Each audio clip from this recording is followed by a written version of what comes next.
तो last lecture में हम लोगों ने क्या डिस्कस किया था? लास्ट लेक्चर में हमने डिस्कस किया था पार्टिकल इन बॉक्स। तो उसमें हमारे पास क्या था? फॉर एग्जांपल एक बॉक्स था और हमने कहा था कि इनसाइड द जो बॉक्स है उसमें पोटेंशियल की वैल्यू V की वैल्यू 0 है और आउटसाइड जो बॉक्स है वहां ये जो बाउंड्री है यहाँ V जो है वो इन्फिनिटी है। हमने कहा था कि आउटसाइड द बॉक्स पार्टिकल के मिलने की जो प्रोबेबिलिटी है वो 0 है। इस रीजन में उस रीजन में पार्टिकल के मिलने की प्रोबेबिलिटी 0 है।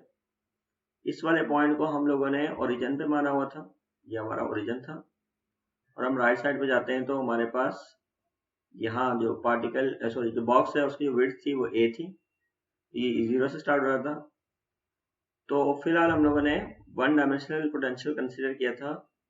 इसमें हमारे पास ये जो x की वैल्यू है ये माइनस इन्फिनिटी से प्लस इन्फिनिटी हो सकती है। x जो है वेरी कर रहा है प्लस इन्फिनिटी से माइनस इन्फिनिटी से प्लस इन्फिनिटी, लेकिन उसमें जो हमारा वेल था उसकी विड्थ थी वो खाली a थी, जिसमें इनिशियल पॉइंट को हमने 0 चूज किया हुआ है और इस वाले पॉइंट को हमने a चूज किया हुआ है। तो कुछ बुक्स में अगर आप देखें तो इस तरह भी हो सकता है कि जो वेल है इसका जो पोटेंशियल है, वेल का पोटेंशियल इनसाइड 0 तो माना जाता है, लेकिन उसमें जो बाउंड्री होती है उसमें वो -a से लेकर +a तक कंसीडर करते हैं। तो यानी उसकी विड्थ है अभी भी वो a है, क्योंकि a/2 में से -a/2 को माइनस करें तो उसकी विड्थ अभी भी a है। लेकिन उसमें वो क्या कंसीडर करते हैं कि x की वैल्यू -a/2 से शुरू करते हैं और +a/2 तक लेके जाते हैं। लेकिन हम लोग ऐसा नहीं कर रहे हैं, हम लोग x की वैल्यू को सिलेक्ट कर रहे हैं 0 से लेकर a तक, तो विड्थ जो है वो a है। तो हमने ये पढ़ा था कि ये x इक्वल टू 0 पर एक बाउंड्री है जहां पे पोटेंशियल की वैल्यू इन्फिनिटी है, x इक्वल टू a पर एक और बाउंड्री है जहां पे पोटेंशियल की वैल्यू अगेन इन्फिनिटी है, जहां x इक्वल टू 0 पर और a पर दोनों जगह पोटेंशियल की वैल्यू इन्फिनिटी है। और इसका मतलब यह है कि पार्टिकल जो है वो इस रीजन को छोड़ के बाहर नहीं जा सकता। पार्टिकल जो है उसने इसी रीजन में रहना है और जहां पे पोटेंशियल की वैल्यू 0 है। फिर हमने श्रोडिंगर इक्वेशन अप्लाई की थी और हमने देखा था कि जो श्रोडिंगर इक्वेशन का जो मीनिंगफुल आंसर्स आते हैं वो इनसाइड द वेल आते हैं। तो हमने टाइम डिपेंडेंट श्रोडिंगर इक्वेशन लिखी थी -h²/2m derivative of psi with respect to x plus v psi is equal to e psi, हमारी श्रोडिंगर इक्वेशन होती है।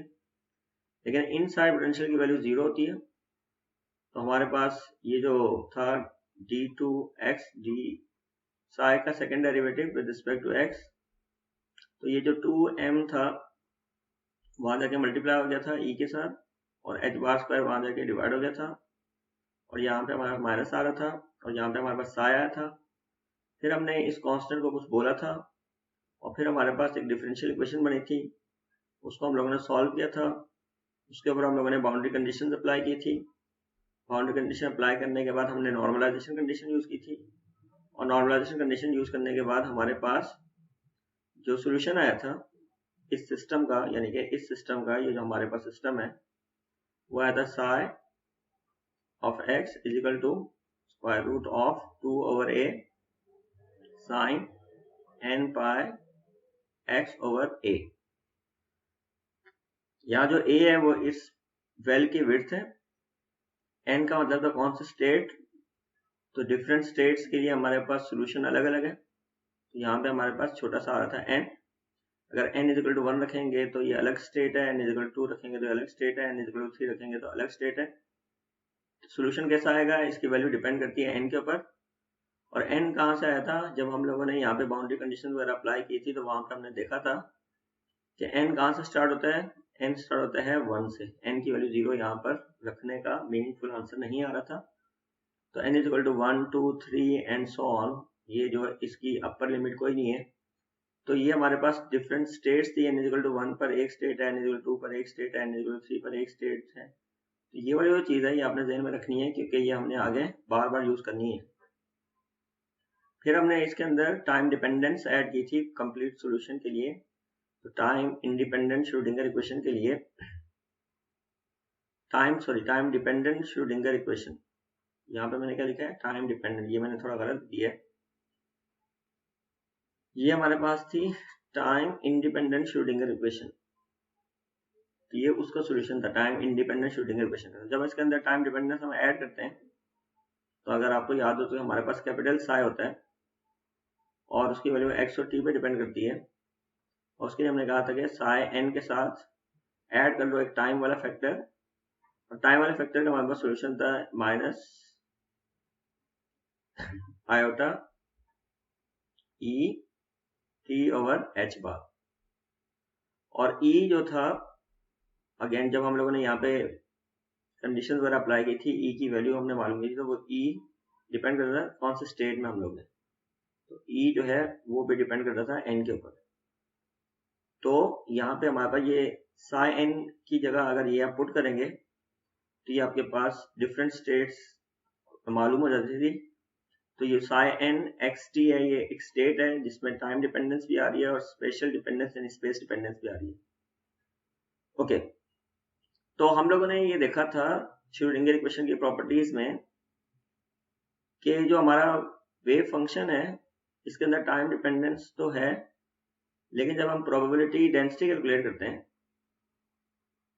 जिसका मतलब यह है कि हम साई एक्स टी, ये वाला जो साई है capital Sai x T square calculate करते हैं, तो उसमें हमें क्या करना पड़ता था, इसका कॉन्जुगेट लेना पड़ता था। तो ये साई एन एक्स, अगर मैं इसको कंप्लीट लिखूं, psi N x t star psi N x t, तो जब हम इन दोनों को मल्टीप्लाई करते हैं, यानी कि मॉड का मतलब ये है कि आप एक ये जो साई है ये कॉम्प्लेक्स फंक्शन है, तो इसका स्क्वायर मॉड स्क्वायर कैलकुलेट करने के लिए आप इसके कॉन्जुगेट को इससे मल्टीप्लाई करते हैं। तो जब आप इसका कॉन्जुगेट लेंगे तो ये क्या आ जाता है psi N x t star और साई एन एक्स टी। तो ऐसा क्यों होता था, क्योंकि जब इसका कॉन्जुगेट लेंगे तो माइनस जो है प्लस से रिप्लेस हो जाएगा, और जब इनको आपस में मल्टीप्लाई करते थे तो उसके बाद जो है ये जो ई की पावर 0 आ जाती थी, और ई की पावर 0 क्या होता है 1, तो यहाँ पे हमारे पास टाइम डिपेंडेंट जो है वो खत्म हो जाती थी और बाकी रह जाता है psi N x T square. तो हमने कहा था कि जो प्रोबेबिलिटी डेंसिटी है it is independent of time, तो that's why these were stationary states. फिर हम लोगों ने कहा था कि जब हम expectation value of some variable calculate करते हैं, तो वो जो एक्सपेक्टेशन वैल्यू हम कैलकुलेट करते हैं किसी भी चीज की, फॉर एग्जांपल कोई भी ऑब्जर्वेबल है, फिजिकल क्वांटिटी है, उसकी जब एक्सपेक्टेशन वैल्यू कैलकुलेट करते हैं, फॉर एग्जांपल हमारे पास यहाँ पर आता था साई एक्स टी, और यहाँ पे वही उसका ऑपरेटर आता था, और यहाँ पे हमारे पास साई एक्स टी आता था। तो आमतौर पर जब हम इसका क्या लेते थे, डेरिवेटिव लेते थे, तो उसमें अगर आप याद करें, जैसे हमने पोजीशन ऑपरेटर की बात की थी या मोमेंटम ऑपरेटर की बात की थी, तो वो टाइम डिपेंडेंट नहीं थे, तो उसमें ये वाला जो फैक्टर था ये वाला ये बाहर आ जाता था, और अगेन ये जब इधर वाले ई के साथ मिलेगा तो वो गायब हो जाता था, ये हमने प्रॉपर्टीज में देखा था। तो फिर हमारे पास जो चीज रह जाती थी वो खाली साई एक्स टी स्टार और ये ऑब्जर्वर के करस्पॉन्डिंग ऑपरेटर साई, सॉरी ये जो हमारे पास खाली रह जाता था साई एक्स स्टार, और ये हमारा ऑपरेटर वैसे ही आ जाएगा और खाली साई एक्स आ जाएगा, और यहाँ फॉर एग्जाम्पल आ रहा है डी एक्स। तो हमारे पास यहाँ पर जो एक्सपेक्टेशन वैल्यू थी किसी भी ऑब्जर्वेबल के करस्पॉन्डिंग, उसको अगर टाइम डिपेंडेंट वाले पार्ट से कैलकुलेट करें या टाइम इंडिपेंडेंट वाले पार्ट से कैलकुलेट करते हैं तो आंसर एक ही रहता। तो हमने कहा था कि जो एक्सपेक्टेशन वैल्यूज हैं they don't depend on time as well, और ये किसी भी फिजिकल ऑब्जर्वेबल के करस्पॉन्डिंग एक्सपेक्टेशन वैल्यू, जिसका एक और नाम था एवरेज वैल्यू मालूम करने का फॉर्मूला था, इसको आप ध्यान में रखिएगा।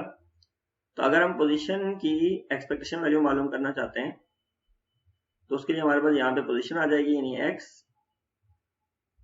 और यहाँ पोजीशन ऑपरेटर आ जाएगा। अगर हम यहाँ मोमेंटम की एक्सपेक्टेशन वैल्यू मालूम करना चाहते हैं तो यहाँ मोमेंटम आ जाएगा और यहाँ मोमेंटम का ऑपरेटर आ जाएगा, बाकी जो स्ट्रक्चर है वो वैसे ही रहेगा।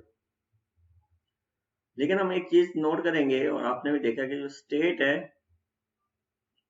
वो कैसी है, डिपेंड करता है कि हमारे पास n कैसा है।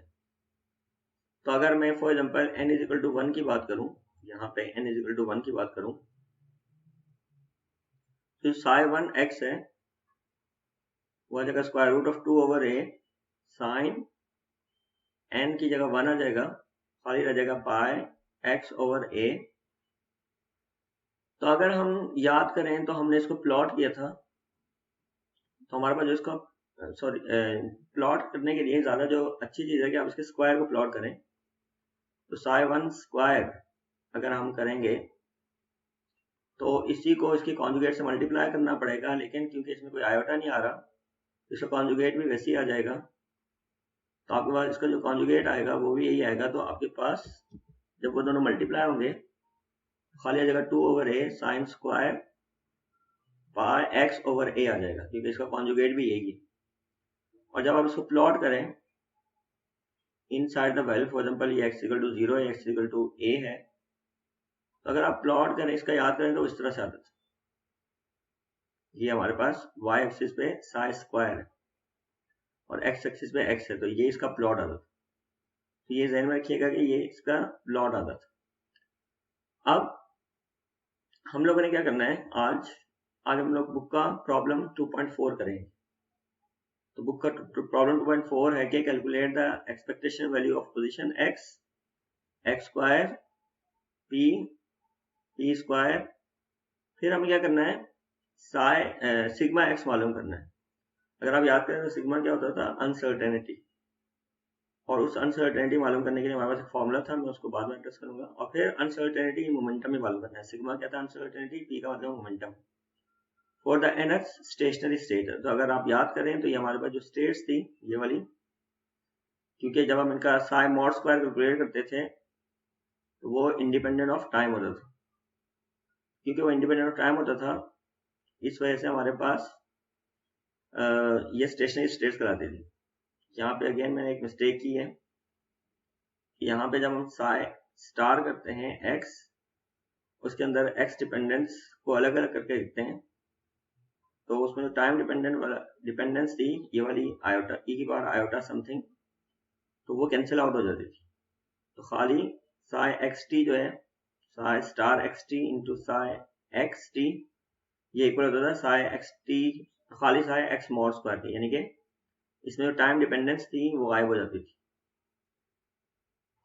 तो टाइम डिपेंडेंस क्यों गायब होती थी, क्योंकि यहाँ पे जो हमारे पास आ रहा है ये वाला फैक्टर, जब इसका आप कॉन्जुगेट लेंगे तो प्लस आएगा, और जब इन दोनों का आपस में मल्टीप्लाई करेंगे तो ये साई मॉड स्क्वायर रह जाएगा। ओके, तो ये जो हमारे पास probability density independent of time होती है, तो that's why these are stationary states. आगे कहते हैं कि check that uncertainty principle is satisfied. तो हमने लास्ट चैप्टर में पढ़ा था कि अनसर्टेनिटी प्रिंसिपल है uncertainty in position multiply by uncertainty in momentum, और ये हमेशा इक्वल या ग्रेटर होता है h बार ओवर 2 के। तो हमें ये चेक करना है कि ये जो अनसर्टेनिटी प्रिंसिपल है ये सेटिस्फाई होता है।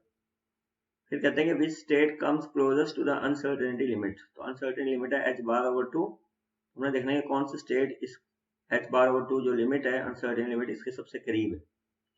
तो हमें क्या करना है, हमें एक्सपेक्टेशन वैल्यू ऑफ पोजीशन और ये सारी चीजें कैलकुलेट करनी है। तो ये अभी हमारा टास्क है। उसके लिए मैं करता हूँ ये सारा जो इलाका है ये साफ करता हूँ और फिर हम आगे चलते हैं। इस प्रॉब्लम को करने के लिए सबसे पहले हमको क्या याद होना चाहिए, हमने लिखा था कि अगर हम पार्टिकल इन अ बॉक्स की बात करें तो जो nth स्टेट का फॉर्मूला होता है वो होता है square root of 2 over a sine n pi x over a। तो एक्सपेक्टेशन वैल्यू कैलकुलेट करने के लिए अगर आपके पास स्टेशनरी स्टेट्स हैं तो टाइम इंडिपेंडेंट वाले पार्ट से सॉल्व करें या टाइम डिपेंडेंट वाले पार्ट से सॉल्व करें, बात एक ही होगी। तो हम टाइम इंडिपेंडेंट वाले पार्ट से सॉल्व करेंगे क्योंकि ये ज्यादा कन्वीनियंट है, आसान है। तो पहले हमें कैलकुलेट करनी है एक्सपेक्टेशन वैल्यू ऑफ पोजीशन। तो एक्सपेक्टेशन वैल्यू ऑफ पोजीशन मालूम करने के लिए हमें पता है कि एक्सपेक्टेशन वैल्यू किसी भी ऑब्जर्वर की कैलकुलेट करने का फॉर्मूला क्या होता है, integration from minus infinity to plus infinity psi star n x, फिर आपके पास होता है ऑपरेटर और उसके बाद होता है साई एक्स।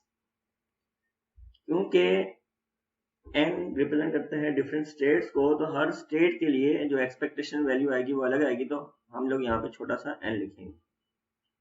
तो इस वाले प्रॉब्लम में पहले हमें मालूम करनी है एक्सपेक्टेशन वैल्यू ऑफ पोजीशन। यहाँ ये जो डब्बा है, इस डब्बे की जगह हमारे पास आ जाएगी पोजीशन।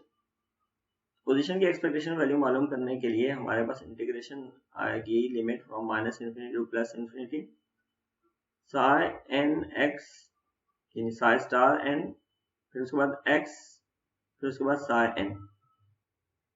ओके, तो ये जो हमारे पास फॉर्मूला है, इस फॉर्मूले में हमारे पास ये जो x ऑपरेटर है, अगर हम याद करें तो x ऑपरेटर किसी भी स्टेट के ऊपर ऑपरेट करता था तो खाली x से मल्टीप्लाई करवाता था, x ऑपरेटर की जगह x आ जाएगा। फिर आपके पास यहाँ पे आ रहा है साई n स्टार, तो ये जो साई n है इसको जब आप स्टार लेंगे तो आपके पास यहाँ पे square root of 2/a real है, इसका स्टार यही होगा, और ये जो पूरी चीज है ये भी रियल है तो इसका स्टार भी यही होगा। तो इस साई n स्टार की जगह आ जाएगा ये वाली चीज। जब हम इंटीग्रेशन की बात करें तो इसकी जो लिमिट्स माइनस इन्फिनिटी से प्लस इन्फिनिटी है, लेकिन हमने देखा था कि 0 से लेकर a तक तो साई एग्जिस्ट करता है, बाकी सारी वैल्यूज ऑफ x पे साई क्या होता है, 0 होता है। तो हमारे पास जो है वो साई n स्टार की जगह आ जाएगा square root of 2/a sine n pi x/a, ये साई n स्टार की जगह वैल्यू आ गई। उसके बाद x हैड की जगह x आ जाएगा, फिर साई n x, इस साई n x की जगह आ जाएगा हमारे पास square root of 2/a sine n pi x/a, और यहाँ पे एक dx भी था, यहाँ dx आ जाएगा। उसके बाद आप क्या करें, इसको रीअरेंज करें, स्क्वायर रूट ऑफ 2/a, ये भी स्क्वायर रूट ऑफ 2/a, दोनों मल्टीप्लाई होकर 2/a हो जाएंगे। a क्या थी, विड्थ ऑफ द वेल, तो a क्या हो गया, कांस्टेंट हो गया, तो a जो है बाहर आ जाएगा और 2 भी बाहर आ जाएगा, तो square root of 2/a square root of 2/a से मल्टीप्लाई होकर 2/a आ जाएगा। इंटीग्रेशन क्या होगी, फ्रॉम 0 टू a, यहाँ पे हमारे पास x है, उसके बाद हमारे पास साइन n पाई x/a आ रहा है, n पाई x/a और dx आ जाएगा। अब इसको थोड़ा सिंप्लीफाई करने के लिए हम क्या करेंगे, ये जो एंगल है यहाँ पे, अच्छा यहाँ स्क्वायर है क्योंकि ये भी साइन है और ये भी साइन है, तो साइन स्क्वायर आ गया, n पाई x/a, ये साइन का आर्गुमेंट यानी एंगल है। अब हम क्या करेंगे, इस ये जो हमारे पास इंटीग्रल है इसकी वैल्यूएट करने के लिए ये जो एंगल है इसको हम लेट करेंगे कि फॉर एग्जांपल ये है थीटा, एंगल जो भी है वो थीटा कंसीडर करेंगे, तो होगा n पाई/a x। क्योंकि अब हम वेरिएबल चेंज कर रहे हैं तो dx को भी हमें चेंज करना पड़ेगा और x को भी हमें चेंज करना पड़ेगा, सबको मैं लेके जाना चाह रहा हूँ इन टर्म्स ऑफ थीटा। तो यहाँ dx देखने के लिए dx क्या होगा, इसका मैं डिफरेंशियल लेता हूँ, तो d थीटा क्या हो जाएगा, n पाई/a कांस्टेंट है और यहाँ पे dx आ जाएगा। तो इससे हम लोग एक काम करते हैं कि dx भी अलग कर लेते हैं, dx क्या हो जाएगा, a यहाँ डिवाइड हो रहा है, वहां जाके मल्टीप्लाई हो जाएगा, ये जगह a/n पाई d थीटा आ जाएगा, और साथ ही साथ हमें यहाँ x भी नजर आ रहा है, तो x यहाँ क्या आ जाएगा, a थीटा/n पाई, x यहीं पर रहेगा, a यहाँ डिवाइड हो रहा है, वहां जाके मल्टीप्लाई हो जाएगा, n पाई वहां जाके डिवाइड हो जाएगा। इसके साथ साथ हमें क्या करना पड़ेगा, लिमिट्स को भी चेंज करना पड़ेगा। तो हमें पता है कि जो x है उसकी लिमिट है 0 से लेकर a तक, और हमें यह भी पता है कि थीटा किसके इक्वल है, थीटा इक्वल है n पाई/a x। तो जब x इक्वल टू 0 होगा और फिर x की अपर लिमिट क्या है, x इक्वल टू a होगा, तो क्या होगा ये हम देखना चाहते हैं। तो जब x इक्वल टू 0 रखेंगे यहाँ, x इक्वल टू 0 यहाँ, तो पूरी चीज क्या हो जाएगी 0, तो x इक्वल टू 0 पर थीटा भी क्या हो जाएगा, 0 हो जाएगा। x इक्वल टू 0 पर थीटा भी क्या हो जाएगा, 0 हो जाएगा। और जब x equal to a put करेंगे, a और a कैंसिल आउट हो जाएगा, तो theta is equal to n pi आ जाएगा। तो हमारे पास ये जो लिमिट्स हैं यहाँ पे पुट हो जाएंगी। जब यहाँ पे हमने a पुट किया, a और a कैंसिल आउट हो गया, तो theta is equal to n pi आ गया। ये सारी वैल्यूज उठा के यहाँ पुट करेंगे। लेफ्ट साइड पे क्या था, expectation value of the position in the state n। हर जगह, हर स्टेट में x की वैल्यू वो जो है वो n पे डिपेंड कर दी होगी, यानी कि हर स्टेट जो n की वैल्यू चेंज होने से एक्सपेक्टेशन वैल्यू भी क्या होगी, चेंज होगी।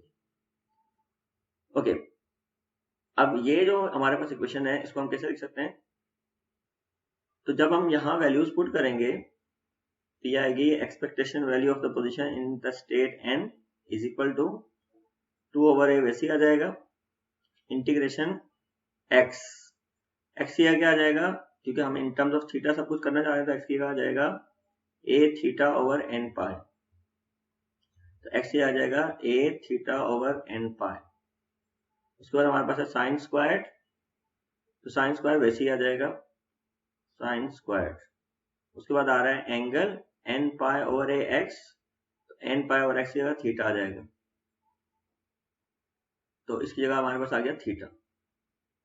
उसके बाद हमारे पास आ रहा है dx, dx आ जाएगा a over n pi theta, तो dx आ जाएगा a ओवर n पाई और d थीटा। उसके बाद आप देखें कि कुछ कैंसिल आउट हो रहा है, तो कैंसिल आउट करें। यहाँ पे हमें नजर आ रहा है कि ये जो एक a है, इस एक a से कैंसिल आउट हो जाएगा, a कांस्टेंट है, इंटीग्रेशन से बाहर आना है। तो बाकी हमारे पास आ जाएगी expectation value of the position in the state n is equal to 2, यहां से a बाहर आ जाएगा, ये भी n है और ये भी n है, n स्क्वायर बाहर आ जाएगा, ये भी पाई और ये भी पाई है, पाई स्क्वायर बाहर आ जाएगा।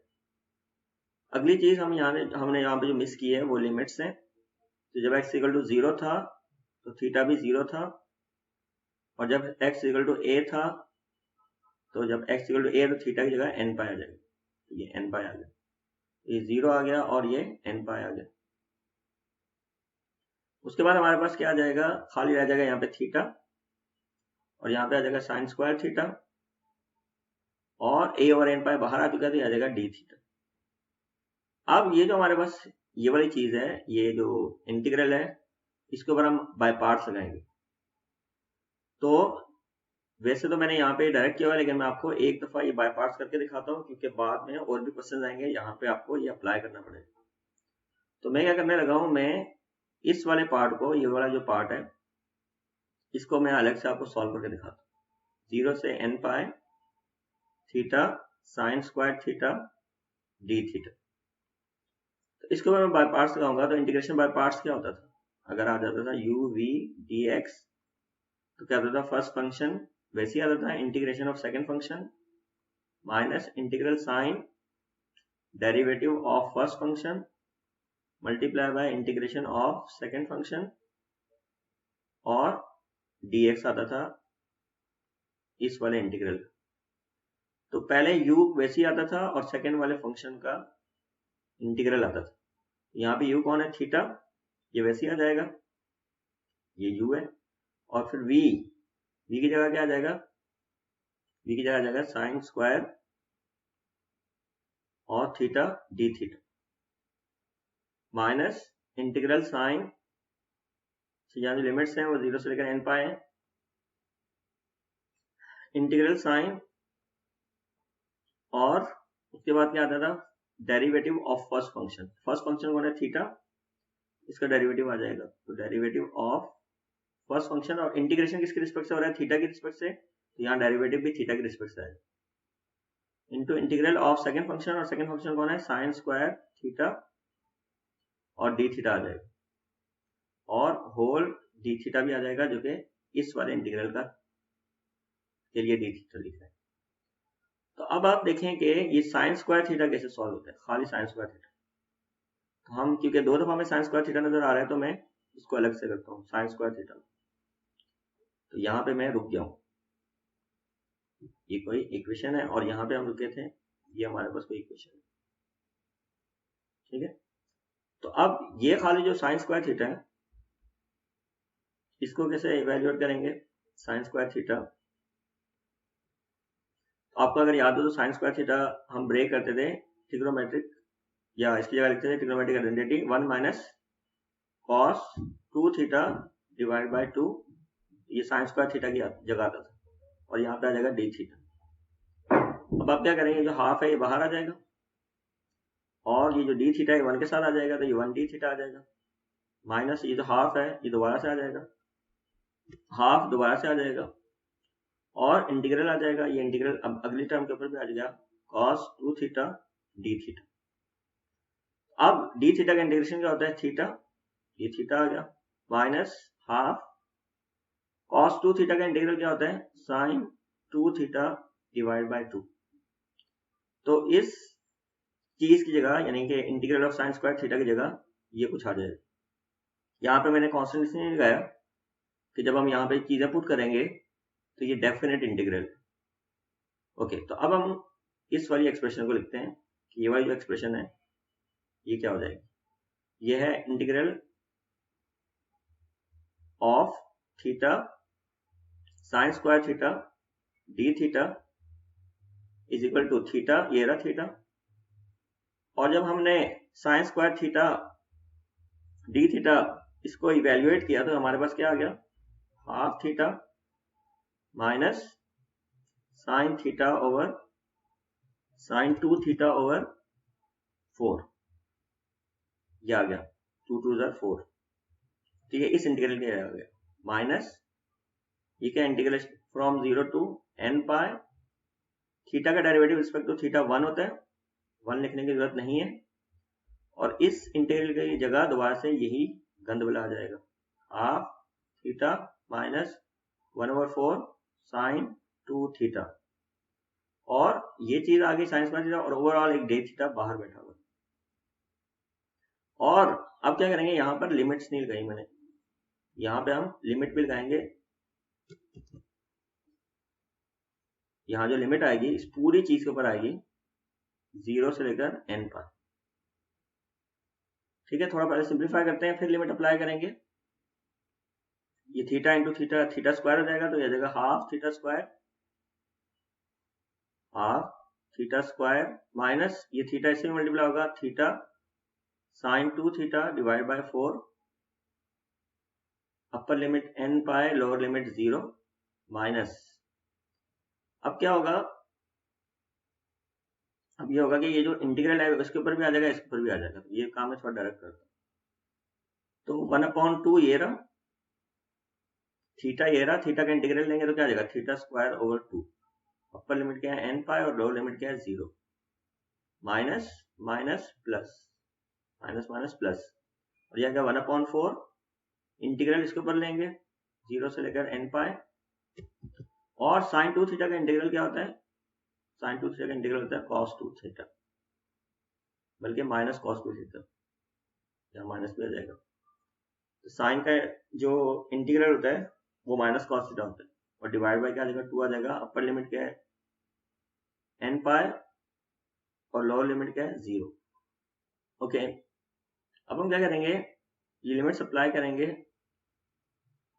तो ये n पाई का स्क्वायर हो जाएगा, तो यह आ जाएगा n square pi square divide bye 2 sorry, जब यहाँ n पाई अप्लाई करेंगे साइन 2 n पाई, तो इस थीटा की जगह जब n पाई रखेंगे तो 4n पाई आ जाएगा, और साइन 4n पाई 0 होता है, और जब लोअर लिमिट पुट करेंगे तो थीटा की जगह 0 आ जाएगा, और साइन 0 भी 0 होता है, तो लोअर लिमिट पर पुट करने पर यहाँ पे 0 आ जाएगा, माइनस थीटा की जगह एक दफा पुट करेंगे n पाई, तो आ जाएगा n square pi square divide bye 4 आ जाएगा, और जब लोअर लिमिट पुट करेंगे तो 0 आ जाएगा, उसको लिखने की जरूरत नहीं। और यहाँ पे जब आप अपर लिमिट पुट करेंगे और लोअर लिमिट पुट करेंगे तो cos 2 n पाई, और यहाँ पे जो लोअर लिमिट पुट करेंगे cos 0 आ जाएगा, और उसका जो आंसर है वो भी 0 आ जाएगा। तो हमारे पास जो रह जाएगा वो क्या रह जाएगा, n square pi square over 2 minus n square pi square over 4, इसका जो आंसर आ जाएगा वो आ जाएगा n स्क्वायर पाई स्क्वायर, इनका एलसीएम लेंगे, एलसीएम 4 आ जाएगा, यहाँ पे 2 आएगा, यहाँ 1 आएगा, 2 में से 1 माइनस करेंगे 1 आएगा, तो ओवरऑल आ जाएगा n square pi square divide bye 4। ये किसकी वैल्यू आ गई? ये आ गई integral from 0 to n pi theta sine square theta d theta. इसका जो आंसर आ गया वो ये आ गया। तो इसको हम कहाँ पुट करेंगे? इधर पुट करेंगे। तो जब हम यहाँ पे इसको पुट करेंगे कौन सी वाली एक्सप्रेशन में? इस वाली एक्सप्रेशन में, तो हमारे पास आ जाएगा expectation value of position in the state n is equal to 2a over n square pi square, और ये जो पूरी चीज है इसकी जगह क्या आ जाएगा? इस पूरी चीज का आ जाएगा n square pi square divide bye 4। और जब हम इसको मल्टीप्लाई करेंगे तो ये आप देखें कि यहाँ पे जो n स्क्वायर है, n स्क्वायर से पाई स्क्वायर से, और 2 4 आ गया, तो हमारे पास आ गया answer a/2। Expectation value of the position in the state n। यहाँ पे आप लोगों को n नजर नहीं आ रहा, यानी कि ये जो एक्सपेक्टेशन वैल्यू ऑफ पोजीशन है किसी भी स्टेट की, वो इंडिपेंडेंट ऑफ n है। ओके तो ये इसका मीनिंग है। अब हमें मालूम करनी है, एक चीज हमें मालूम करनी है एक्सपेक्टेशन वैल्यू ऑफ पोजीशन। अब हम मालूम करेंगे expectation value of position squared. तो expectation value of position squared, उसके लिए हमारे पास फॉर्मूला क्या होगा? वही साई स्टार एक्स, और फिर इसका ऑपरेटर आएगा पोजीशन ऑपरेटर स्क्वायर्ड। ठीक है, तो ये जो हमारे पास है पोजीशन ऑपरेटर 2 दफा ऑपरेट करेगा। एक दफा ऑपरेट करने पर x आएगा, दूसरी दफा ऑपरेट करने पर x आएगा, तो x स्क्वायर आ जाएगा। तो यहाँ पे जब पोजीशन ऑपरेटर स्क्वायर होगा तो वो x स्क्वायर में कन्वर्ट हो जाएगा, और ये साई आ जाएगा x dx आ जाएगा। यहाँ पे n आ जाएगा और यहाँ पे n आ जाएगा, nth स्टेट, और यहाँ पे भी ये nth स्टेट के लिए एक्सपेक्टेशन ऑफ पोजीशन। तो यहाँ पे हमने ये कहा था कि in general expectation value depend करती है n पे, लेकिन expectation value of position depend नहीं करेगी कि हम कौन से स्टेट में। तो ये हो सकता है किसी खास केस में। अब ये कैसे इवेल्युएट होगा? बिल्कुल वैसे ही होगा जैसे मैंने पहले किया था। तो ये मैंने यहाँ पे किया हुआ है, तो मैं आपको यहाँ पे बता रहा हूँ कि साई n स्टार की जगह क्या आ जाएगा? Square root of 2 over a sine n pi over a x, उसके ऊपर स्टार आ गया, फिर ये x स्क्वायर वैसे ही आ जाएगा, और साइन की जगह आ जाएगा square root of 2 over a sine n pi over a x। फिर पहले की तरह वही, इसका जब स्टार करेंगे, इसका कॉन्जुगेट लेंगे, तो उसकी सेप पे कोई असर नहीं पड़ेगा क्योंकि इसमें सारे नंबर्स रियल हैं। Square root of 2 over a, square root of 2 over a से मल्टीप्लाई होकर 2 ओवर a आ जाएगा, x स्क्वायर वैसे ही आ जाएगा, और sine square n pi over a x आ जाएगा, साइन इंटू साइन, और आ जाएगा dx। उसके बाद पहले की तरह क्या करेंगे? सब्स्टिट्यूशन करेंगे, n पाई ओवर a की जगह थीटा। फिर सारा काम ये पहले की तरह है, तो ये आप देखिएगा। और फिर जब ये यहाँ पुट करेंगे तो ये जो आ जाएगा आपके पास x स्क्वायर था, यहाँ पे x स्क्वायर, तो x की जगह क्या आ जाएगा? a थीटा ओवर n पाई। ये x मालूम करने के लिए a वहां मल्टीप्लाई, n पाई वहां जाके डिवाइड हो गया, a theta over n pi आ गया। तो x की जगह आ जाएगा a theta over n pi. n pi over a, x की जगह क्या आ जाएगा? n पाई ओवर x की जगह आ जाएगा थीटा। dx की जगह क्या आ जाएगा? a over n pi d theta. ये यहाँ पे आपको नजर आ रहा है, ये मैंने क्योंकि पहले करवाया है तो इसलिए आप लोगों ने अभी खुद करना है। बाकी आप जब कैंसिलेशन करेंगे तो एक कैंसिल आउट हो जाएगा, ये वाला एक, बाकी a स्क्वायर आ जाएगा, n स्क्वायर पाई स्क्वायर यहाँ से आएगा, और n पाई यहाँ से आएगा, तो ये n क्यूब पाई क्यूब आ जाएगा।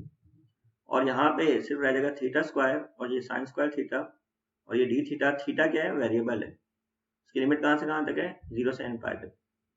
अब अगर देखें पहले क्या था? Theta sine square theta d theta था, जिसको हमने क्या किया था? इंटीग्रेशन बाय पार्ट से सॉल्व किया था।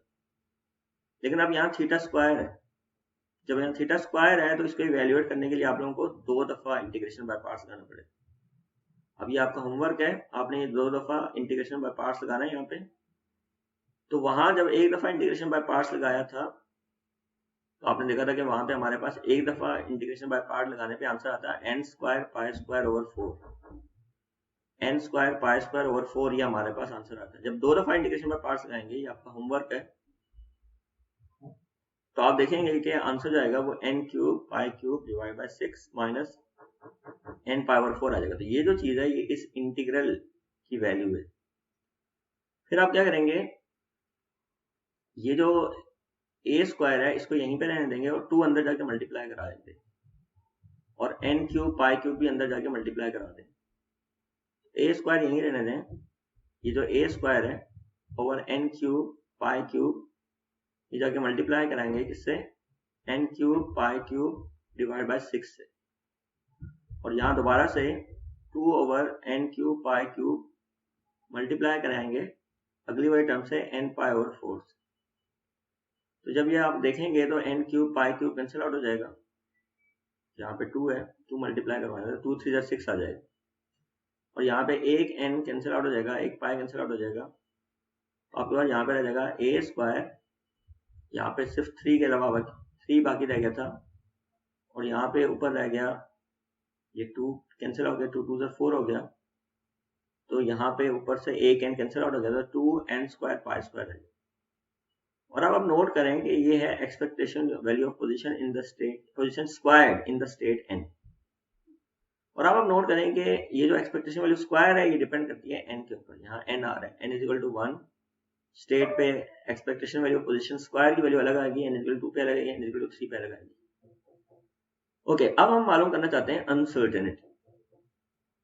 तो अगर आप याद करें अनसर्टेनिटी इन पोजीशन को हम सिग्मा एक्स से रिप्रेजेंट करते थे, और उसका फॉर्मूला था sigma expectation value of X squared minus expectation value of X squared. यहाँ expectation value of X position square थी और यहाँ पे square of the expectation value of position थी। लेकिन आपने देखा है कि एक्सपेक्टेशन वैल्यू डिपेंड करती है इन जनरल स्टेट के ऊपर, तो यहाँ पे छोटा सा एन लिखेंगे और यहाँ पे छोटा सा एन लिखेंगे, और अगर आप लिखना चाहें तो यहाँ पे भी लिख सकते हैं छोटा सा एन, क्योंकि ये जो अगेन अनसर्टेनिटी इन पोजीशन है ये डिपेंड करेगी कि आप कौन से स्टेट में, तो अगर आप छोटा सा यहाँ पे एन लिखना चाहें तो लिख सकते हैं। अब expectation value of position square in the state n, ये भी हमने मालूम की है, ये है वो क्या है हमारे पास, A square 1/3 minus 1/2 N square pi square minus ये है एक्सपेक्टेशन वैल्यू ऑफ पोजीशन। तो एक्सपेक्टेशन वैल्यू पोजीशन हम लोगों ने मालूम की थी ऊपर, वो थी a/2। Expectation value of position हमारे पास क्या थी, a/2, यहाँ पे आ गया हमारे पास a/2 और इसका क्या आ गया, स्क्वायर आ गया। अब आप यहाँ से देखें तो यहाँ भी a स्क्वायर और यहाँ भी a स्क्वायर है, ये कॉमन ले लें, बाकी यहाँ बच गया 1/3 minus 1/2 N square pi square minus a square common आ गया, बाकी रह गया 1/4। अब 1/3 और 1/4 को कंबाइन करें, 1/3 माइनस 1/4 एलसीएम लेंगे तो 12 आ जाएगा, 4 1 4 आ जाएगा, माइनस 3, ये 1/4 में से 3 माइनस करें 1 तो 1/12 आ जाएगा। यह आ जाएगा a स्क्वायर 1/3 माइनस 1/4 1/12 आ गया, minus 1/2 N square pi square. ठीक है, तो ये हमारे पास आ गई। सॉरी, ये एक चीज मैं आपको बताना भूल गया कि ये था अनसर्टेनिटी नहीं था, अनसर्टेनिटी के लिए यहाँ पे हमारे पास स्क्वायर रूट भी आता था, ये वेरिएंस था, वेरिएंस, ये है हमारे पास वेरिएंस। अब अगर आपने अनसर्टेनिटी मालूम करनी है तो आपने क्या करना होता था, इस वेरिएंस का स्क्वायर रूट लेना होता था, तो आपके पास आ जाती थी अनसर्टेनिटी। जब आप स्क्वायर रूट लेंगे इस पूरी चीज का, a square into 1/12 minus 1/2 N square pi square, तो हमारे पास यहाँ पे रह जाएगा a स्क्वायर जो है बाहर आ जाएगा, a स्क्वायर रूट कैंसिल होकर a बाहर आ जाएगा, और स्क्वायर रूट में हमारे पास रह जाएगा 1/12 minus 1/2 N square pi square. तो ये जो वैल्यू है ये आप याद रखिएगा, this is the uncertainty in position, and you can check और यू कैन सी कि जैसे जैसे n चेंज होगा वैसे वैसे हमारे पास अनसर्टेनिटी इन पोजीशन भी चेंज होगी, यानी कि अनसर्टेनिटी इन पोजीशन डिपेंड करती है कि हम कौन सी वाली स्टेट में, तो हर स्टेट में अनसर्टेनिटी की वैल्यू अलग अलग है। दैट्स व्हाई मैंने कहा था कि आप इसके नीचे अगर चाहें तो छोटा सा लिख सकते हैं। ये जो हमारे पास फॉर्मूला होता था ये वेरिएंस का होता था, सिग्मा स्क्वायर का होता था, और अगर आप इसका स्क्वायर रूट लेते थे तो आपके पास अनसर्टेनिटी आती थी। तो क्वेश्चन में एक था कि अनसर्टेनिटी इन पोजीशन मालूम करें, तो वो हम लोगों ने मालूम कर ली। फिर अब मोमेंटम स्टार्ट होता है, हमें एक्सपेक्टेशन वैल्यू ऑफ मोमेंटम भी मालूम करना है।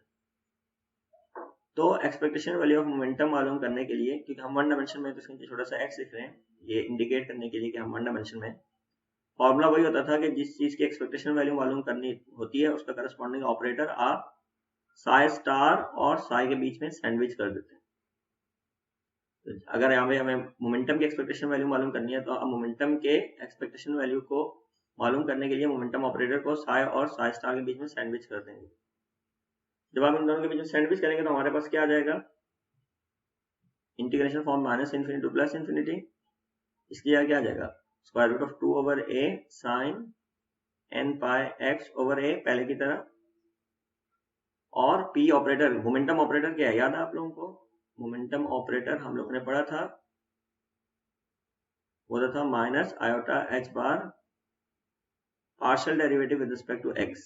लेकिन क्योंकि यहाँ पे हमारे पास सारी पोजीशन डिपेंडेंस है, पार्शियल डेरिवेटिव के बजाय ऑर्डिनरी डेरिवेटिव लिख दें, यहाँ पे मोमेंटम ऑपरेटर क्या आ जाएगा, minus iota h bar derivative with respect to x।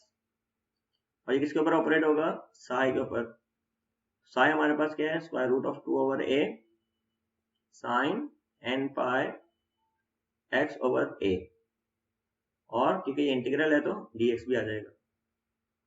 Okay, अब तो सिंप्लीफिकेशन करते हैं, ये square root of 2 over a, ये भी square root of 2 over a, ये बाहर आ जाएगा, और माइनस आयोटा h बार, ये भी कांस्टेंट है, बाहर आ जाएगा।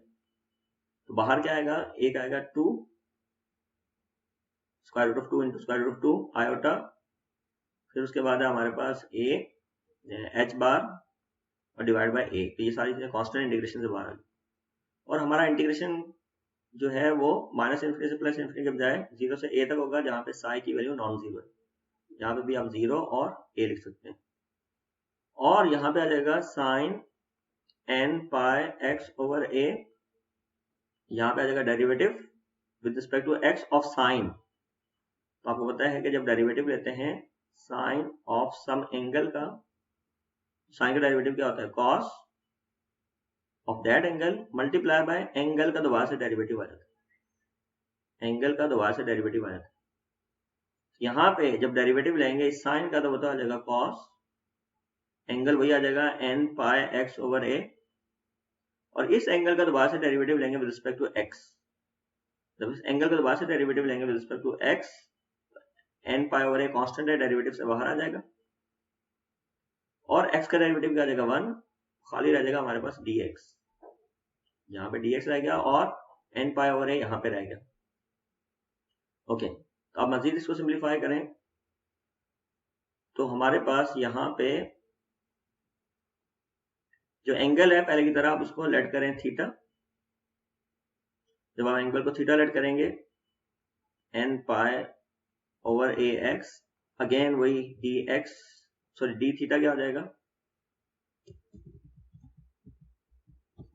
d थीटा हमारे पास आ जाएगा n pi over a dx,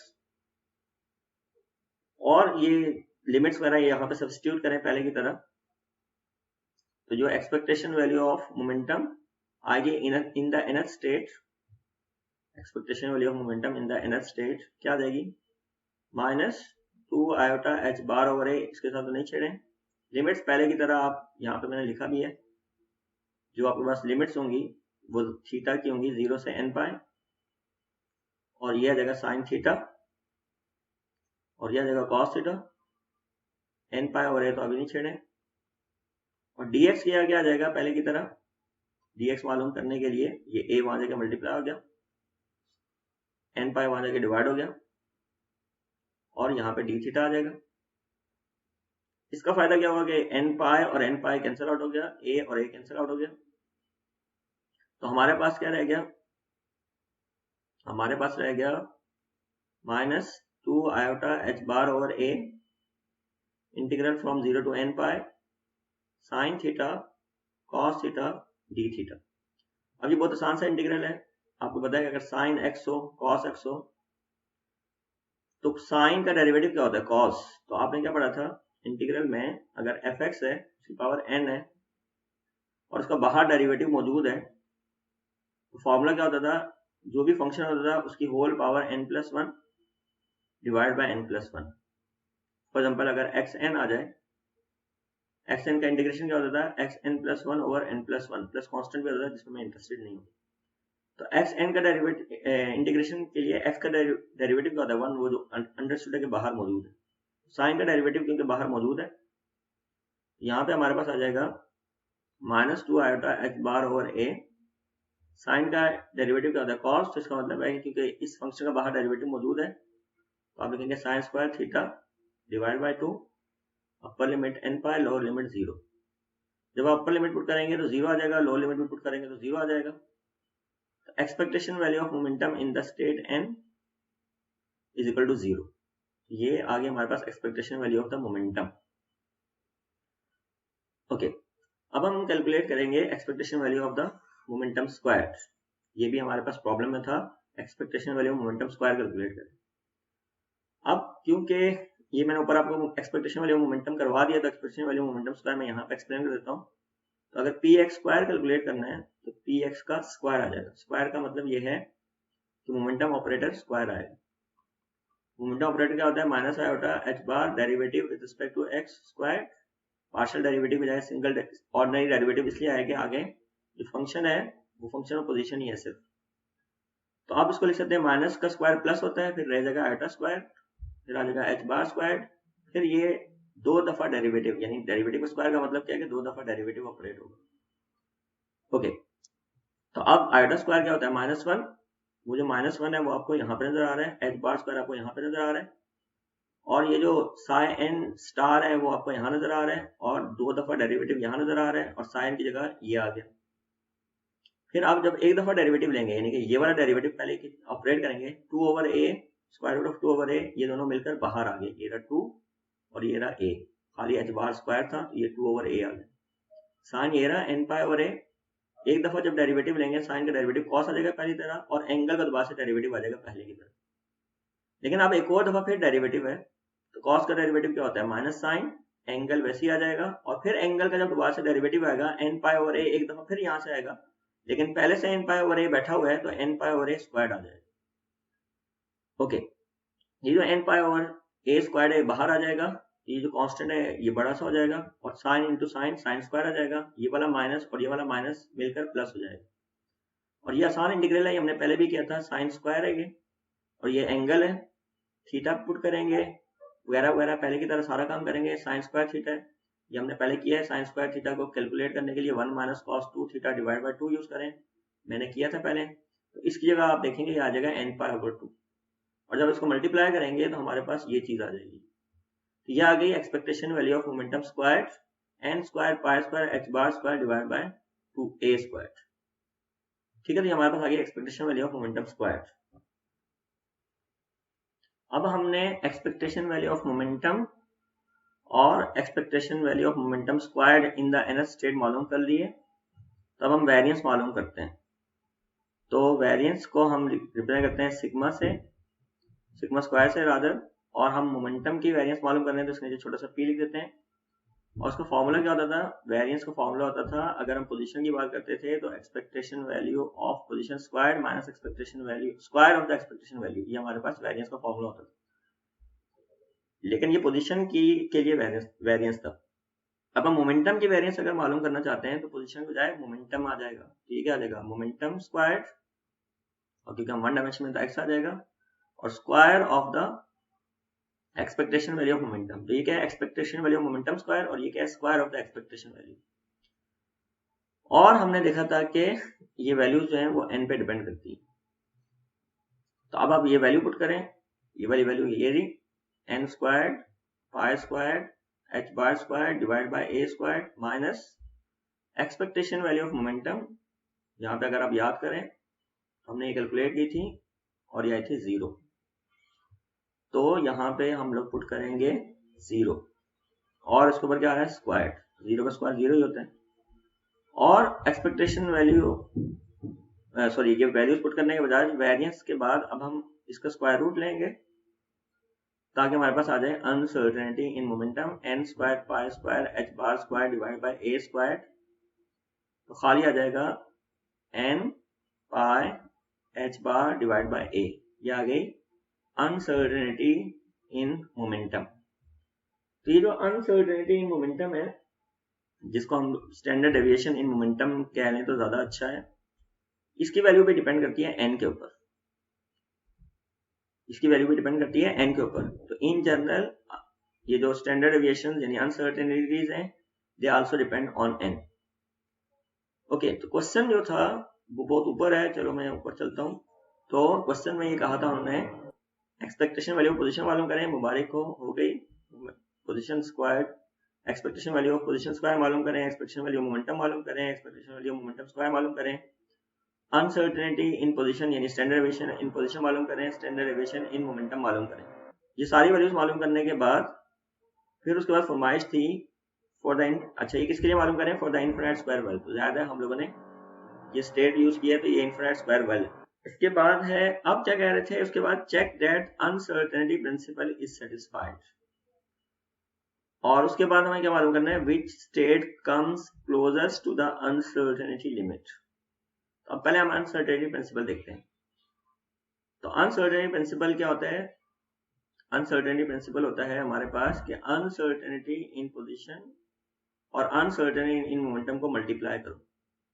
तो what's the uncertainty in position, हमने अनसर्टेनिटी इन पोजीशन मालूम की थी,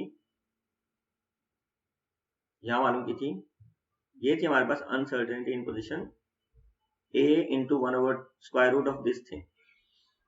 तो अनसर्टेनिटी इन पोजीशन पुट करें, वो क्या थी, a into √√ of 1/12 minus 1/2n square h bar square. ये आ गया हमारे पास अनसर्टेनिटी इन पोजीशन। फिर मल्टीप्लाई क्या हो रहा था, अनसर्टेनिटी इन मोमेंटम। तो ये सामने लिखा हुआ है uncertainty in momentum n pi h bar over a, n pi h bar over a। तो अगर आप देखें यहाँ पे a कैंसिल आउट हो गया, बाकी चीजों को सिंप्लीफाई करने के लिए यहाँ पर हम जबरदस्ती क्या करेंगे, जबरदस्ती कॉमन लेंगे, 1/4n स्क्वायर पाई स्क्वायर को जबरदस्ती कॉमन लेंगे।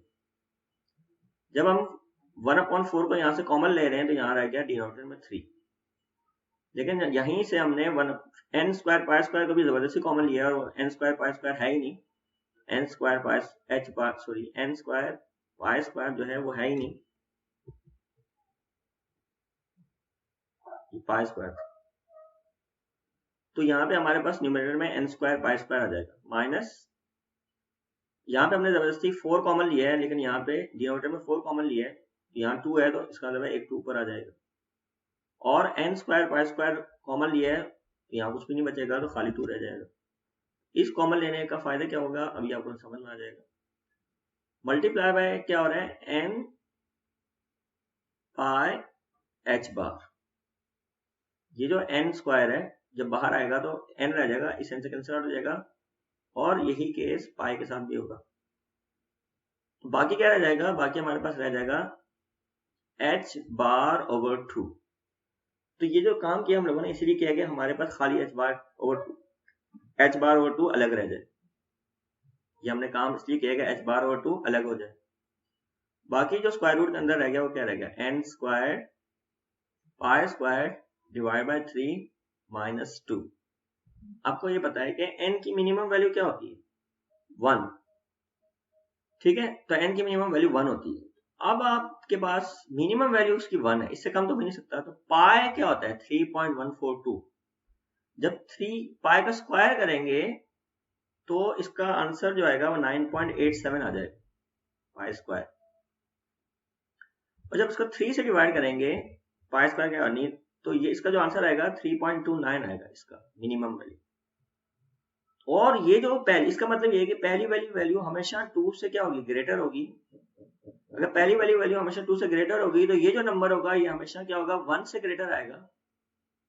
क्योंकि ये वाला नंबर हमेशा 1 से ग्रेटर आएगा तो इसका मतलब ये है कि यहाँ summation delta x delta P का जो आंसर आ रहा होगा वो h बार ओवर 2 से ग्रेटर आ रहा होगा। क्यों, क्योंकि इस चीज का आंसर जो आ रहा है वो 1 से ग्रेटर आ रहा है। तो इसका मतलब ये है कि सिग्मा एक्स और सिग्मा पी का जो प्रोडक्ट है वो अनसर्टेनिटी रिलेशन को क्या कर रहा है, वेरीफाई कर रहा है। ये कैसे पता चला, ये इस चीज को देखते हुए पता चला। क्यों पता चला, कैसे पता चला, n जो है इसकी मिनिमम वैल्यू 1 है, तो बाकी क्या रह गया, पाई स्क्वायर। बाकी n की जो भी वैल्यू आएगी तो न्यूमरेटर तो बड़ा होता जाएगा, लेकिन जो मिनिमम वैल्यू है n की 1 है, तो उस केस में पाई स्क्वायर जो होगा उसको 3 से जब डिवाइड करेंगे तो ये जो उसका आंसर आएगा वो हमेशा 1 से ग्रेटर आएगा, 2 से माइनस करने के बाद। इसका मतलब ये है कि इस चीज का जो आंसर आएगा वो 1 से ग्रेटर है, तो राइट साइड पे जो वैल्यू आएगी वो h बार ओवर 2 से बड़ी ही आएगी। तो इस वजह से हमने h बार ओवर 2 को अलग किया था। तो ये अनसर्टेनिटी जो रिलेशन है वेरीफाई हो गया। अब स्मॉलेस्ट अनसर्टेनिटी मालूम करनी थी, स्मॉलेस्ट। तो उसके लिए स्मॉलेस्ट अनसर्टेनिटी के लिए आपको n की स्मॉलेस्ट वैल्यू लिखनी पड़ेगी, जो कि n इक्वल टू 1 हो। तो इस n इक्वल टू 1 को यहाँ पुट करें। जब इस n इक्वल टू 1 को यहाँ पुट करेंगे तो क्या आ जाएगा, sigma x into sigma p, यानी कि product of uncertainty in position and momentum. आपको याद है हमने कहा था कि अनसर्टेनिटी का जो बेहतर वर्ड है वो है स्टैंडर्ड एविएशन। तो स्टैंडर्ड एविएशन का जो प्रोडक्ट है वो किसके इक्वल होगा, h बार ओवर 2, n की जगह 1 पुट करें, 1 squared pi squared divide by 3 minus 2। तो जो आंसर आएगा इसका वो आएगा 1 इस पूरी चीज का जो आंसर आएगा स्क्वायर रूट वाइज इसका 1.1357 multiply by h bar over 2। तो ये है हमारे पास प्रोडक्ट किसके लिए, अनसर्टेनिटीज के प्रोडक्ट के लिए। और अगेन आपको नजर आ रहा है कि इसकी जो वैल्यू है h बार ओवर 2 से ग्रेटर है। तो जो हमारे पास क्वेश्चन ये था, अगर मैं दोबारा से क्वेश्चन की तरफ चलूं